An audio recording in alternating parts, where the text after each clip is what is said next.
हम सामान्य अध्ययन के अंतर्गत संस्थापकों का वर्णन करेंगे। संस्थाएं और उनके संस्थापक। सबसे पहले आता शुंग वंश। शुंग वंश के संस्थापक पुष्यमित्र शुंग थे। ये एक ब्राह्मण थे। नंद वंश के संस्थापक महापद्म नंद थे। चोल वंश के संस्थापक बिजाले थे। बौद्ध धर्म के गौतम बुद्ध थे। जैन वंश के महावीर स्वामी। इस्लाम धर्म के संस्थापक मोहम्मद साहब।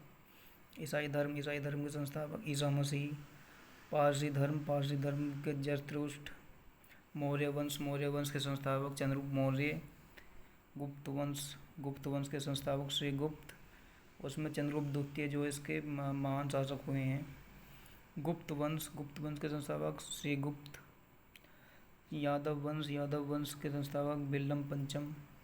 होयसल वंश विष्णुवर्धन। चालुक्य वंश के संस्थापक तैलप द्वितीय। राष्ट्रकूट वंश के संस्थापक दंतेदुर्ग।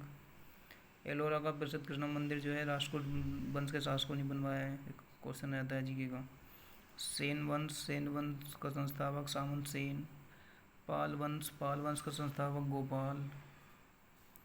गुर्जर प्रतिहार वंश इसके संस्थापक नागभट्ट प्रथम। चौहान वंश के संस्थापक वासुदेव। चंदेल वंश के संस्थापक नंदुक। गुलाम वंश के संस्थापक कुतुबुद्दीन ऐबक।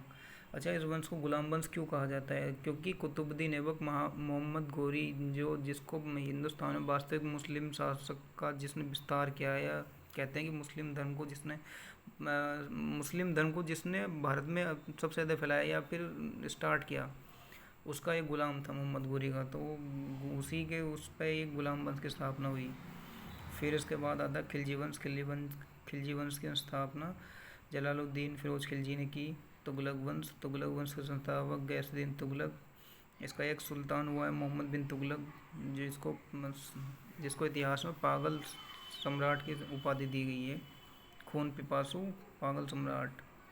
एक डायलॉग है ना कि जनता को सुल्तान से और सुल्तान को जनता से मुक्ति मिली जब ये मरा था, मोहम्मद बिन तुगलक। सैयद वंश का संस्थापक खिज्र खां। लोधी वंश का संस्थापक बहलोल लोधी। विजयनगर संस्थापक दो भाइयों ने हरिहर एवं बुक्कानी। जौनपुर का फिरोज तुगलक।